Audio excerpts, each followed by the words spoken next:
Hi, John. Thank you for accepting the invitation to join us on the Sport Integrity Week, the first ever fully dedicated week focusing on sport integrity. And that obviously places the NCAA at the center, not only because of your dimension, the number of schools, the number of athletes, the number of competitions that you govern and you regulate, but also because of what's happening around us. The impact of the global pandemic in the school system, in the academic competitions, in the academic departments, in NCAA itself. Uh, you have a long history with the NCAA. You have been around for many years. You know deeply what the reality is. How do you see things from your lenses, from your perspective? The current challenges that NCAA and college football and college sport is facing. Yeah, well, thanks, Emmanuel. First, it's good to be with you. Glad to be part of the Sport Integrity Week and glad to have a conversation with you about integrity and athletics in this country and around the world. So I'm pleased to be with you and pleased to have this conversation with you. The current landscape of intercollegiate athletics in the United States was complicated before the COVID virus hit. We were wrestling with all kinds of different challenges around financial support for student athletes and cost of attendance and allowing student athletes to profit from their name, their image, their likeness, looking out for the health and well-being of student athletes, concussion, independent medical care, mental health, changes in the governance structure, changes in the enforcement arena, which is where I work. And so we had any number of challenges, Emmanuel, as the NCAA always does at any given time. And then you lay COVID on top of that, and there are not only financial challenges, but health and well-being challenges for student athletes. And our members, with our support, have been trying for months to make sure that we are providing flexibility to institutions so that they can take care of their student athletes in times of need while maintaining their eligibility, trying to find safe ways to return to practice first and then return to sport, trying to deal with the economic fallout from this pandemic, both at the institutional level, the colleges and universities that make up the NCAA, but also here at the national office, while also wrestling with all those challenges I mentioned a few minutes ago. And so the NCAA is equipped for that and built for that, but there are some challenges to be sure right now. What are the main challenges? What are the most pressing issues that you are confronted with? Yeah, probably two of them right now, Emmanuel, would be return to sport, the financial impact of loss of competition in the spring, and the likely limited participation in football this fall has an effect across intercollegiate athletics. That would be one significant category, Emmanuel. The other would be the legislative, the membership discussions around name, image, and likeness, and that is how to permit student athletes to be compensated, appropriately compensated, whether it's by social media or endorsing products like the non-athlete students have the opportunity to do, yet while protecting the amateurism model and fair competition in recruiting. So if I had to choose two, I would probably put those near the top. Yeah, I appreciate that these are easy questions, but the answers are not simple. I understand that. I've been a CEO for more than 20 years in sports organizations, and I led the Portuguese league, and I had the responsibility of leading over 30 leagues across Europe and more than 50 around the world. So I place myself in your shoes when you have to deal with these problems and these challenges, and from time to time facing inclement public opinion, because that is part of the game. There is no sector that is immune to challenges and issues, but the way you respond to them is what defines you as an individual and as an organization. And I know that these matters sometimes keep you awake at night, and you take them seriously. You have, as a chief of enforcement, you don't have an easy life. That is my opinion. But this is a moment of pragmatism.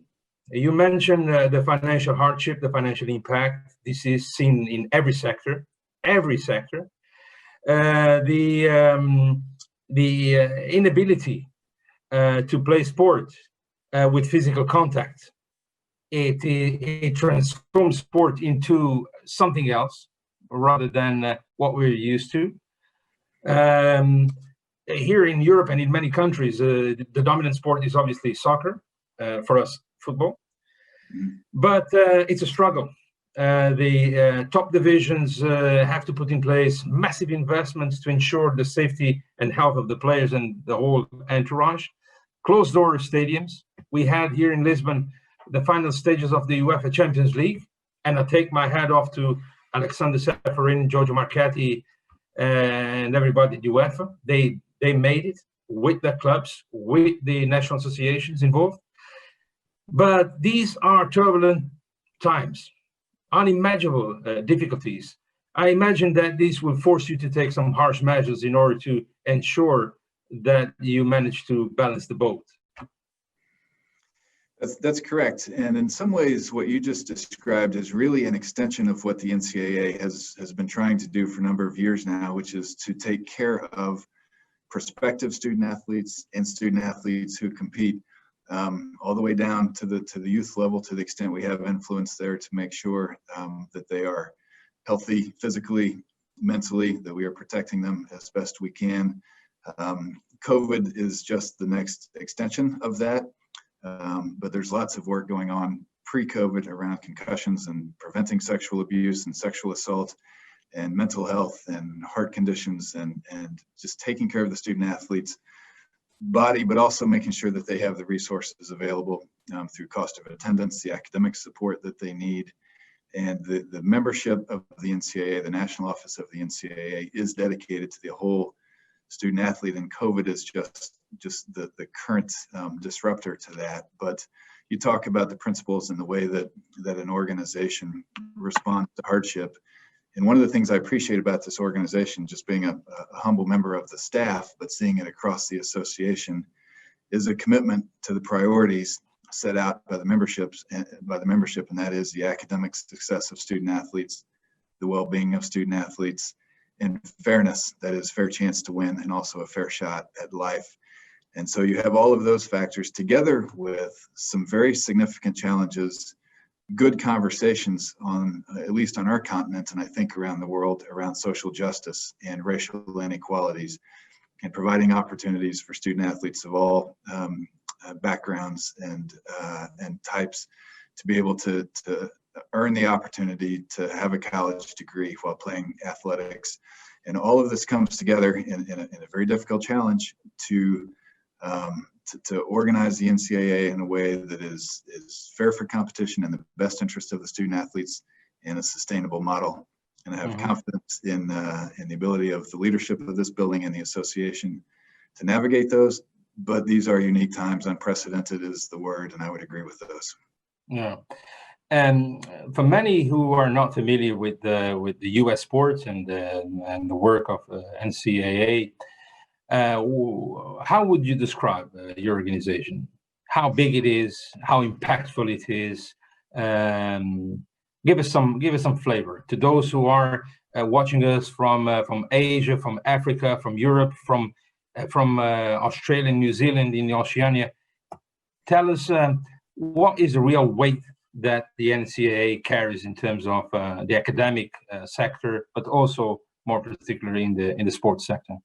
Sure. Well, first of all, greetings to the entire globe. I am sitting in the heartland of the United States. I have visited many of those areas, but not all of them. Someday maybe I'll get there.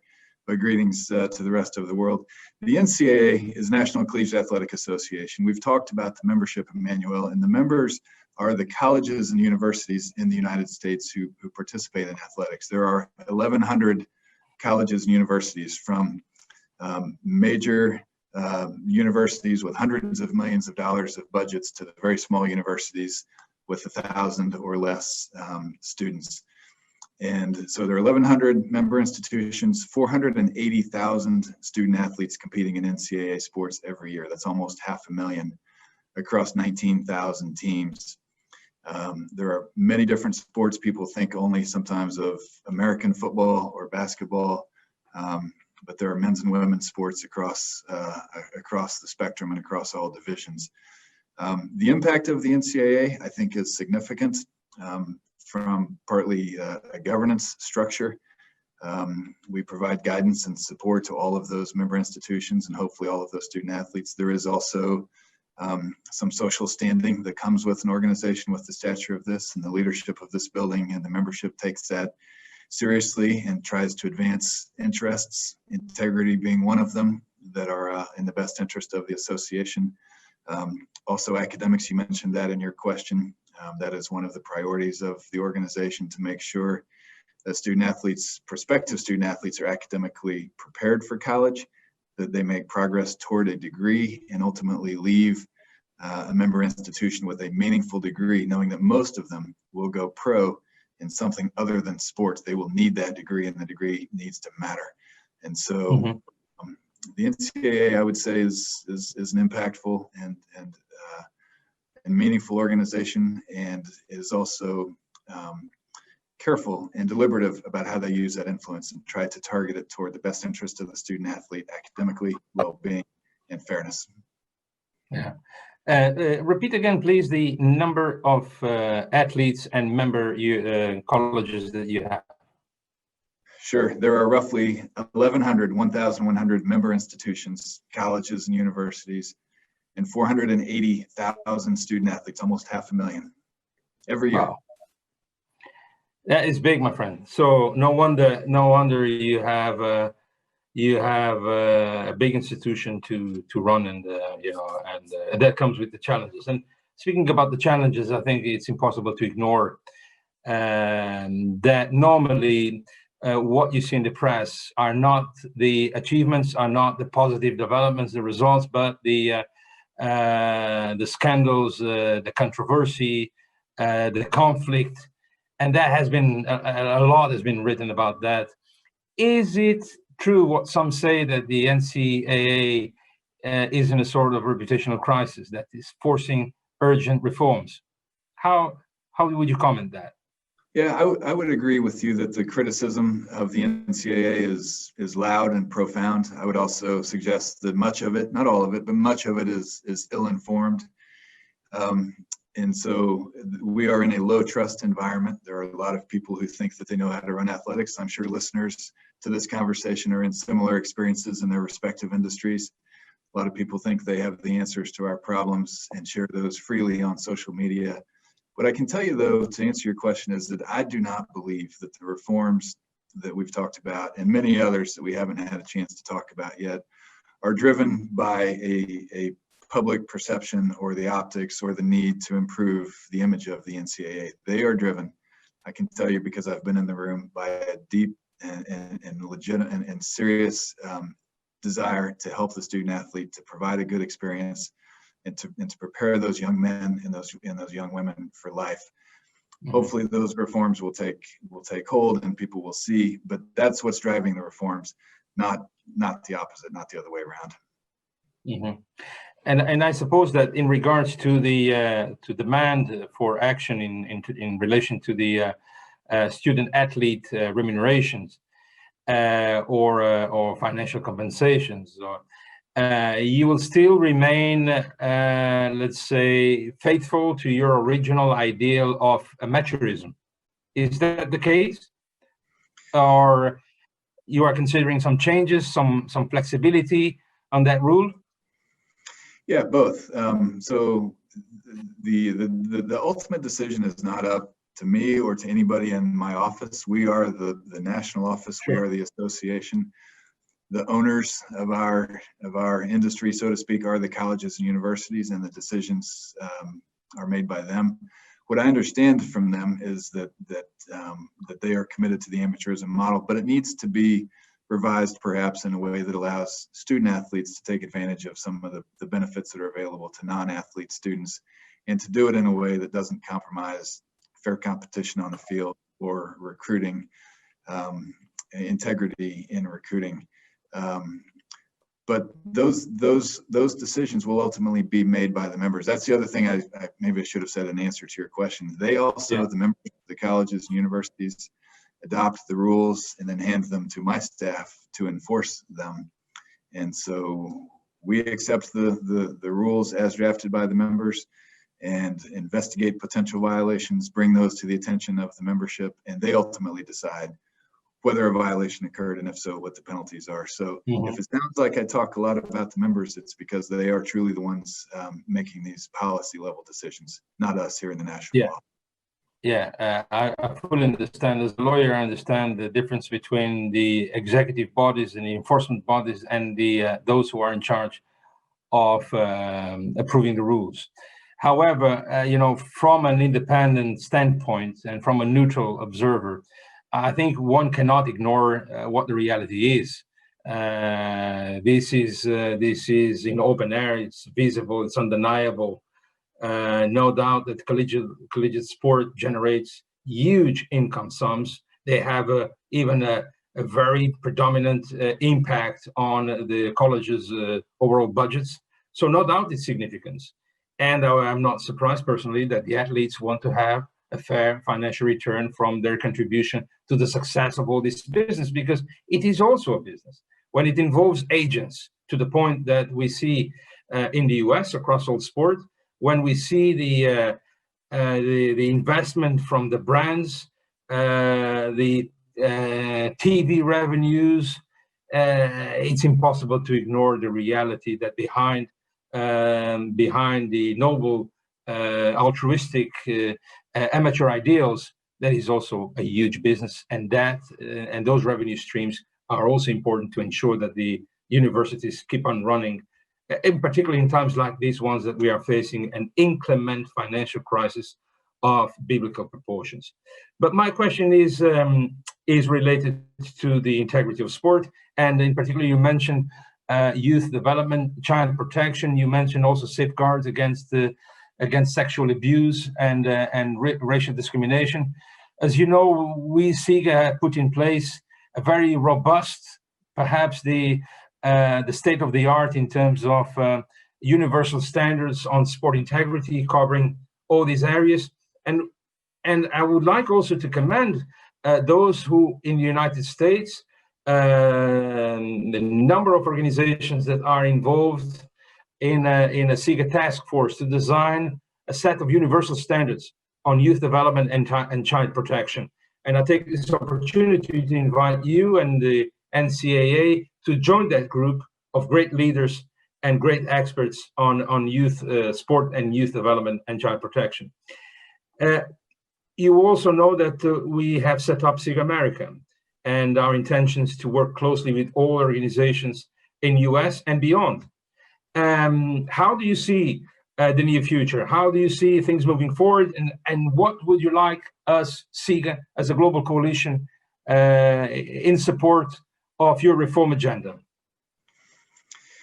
Yeah, I will need to do a little more homework on SIGA America and how we can fit in with those efforts, but we certainly support integrity in sports. We certainly support proactive, preventative, prophylactic measures to protect sport. Sometimes my operation, the enforcement staff, only comes into play when a violation has happened, when integrity or eligibility has been compromised. And as you know, I would rather prevent a violation than process one. I would like, frankly, to work myself out of a job. I think it's unlikely, but I would like schools to be so compliant and to be so committed to shared responsibility that the transparency and the agents and the recruiting and the pressures that you talk about, disappear. I think that's unlikely, but as long as you're dreaming big, so are we, and taking steps to reduce the universe of violations to ensure integrity in sport. So we do have, like SIGA, some ambitious goals for looking forward, both in enforcement to reduce the universe of violations and protect compliant schools. Our mission, by the way, is stated in the positive, and that is to protect compliant schools and make sure that they're not disadvantaged by their commitment to compliance, to make sure that a school that competes by the rules is not disadvantaged when somebody down the road cheats. And so we will continue partnering with anybody who's interested in helping us achieve that goal. we also need to continue to take care of the health, well-being, and academic interests of the student athletes. And first and foremost, I guess, get out of this pandemic so we can return to sport in a safe way, return to the classroom in a safe way, and get back to the reform efforts that sadly we've been distracted from those while dealing with this global pandemic. So I don't know if that answers your question, Emmanuel, but we're looking. It answers perfectly. And on this positive note, I would like to say to you to conclude that I valued your time and thank you for being part of this brief but very, very interesting and positive conversation. And I would like to share with you one thing that perhaps you and many people don't know or have forgotten. My life has been associated with law and sport, professional sports predominantly. But in reality, there was a period in my life that I was a volleyball player, and I was even the coach of the law school of the Faculty of Law of Lisbon. I was the coach, the volleyball coach. And that's when I met my wife and then said, I cannot do law and sport at the same time and coach. So here you are. But I do understand the significance of collegiate sports. I do acknowledge the great mission that you have had. It's a mission with hurdles, but as we have listened from Edwin Moses, hurdles were made to be surpassed, overcome, tackled, and that is what I think you are prepared to continue doing, and you can count on our support to achieve that goal. Well, thank you. So, John, to you and your colleagues, thank you, and be safe. Likewise, Emmanuel, thank you for this opportunity. Thank you for your work, and I'll look forward to talking with you soon, okay? Enjoy the week. Agreed, my friend.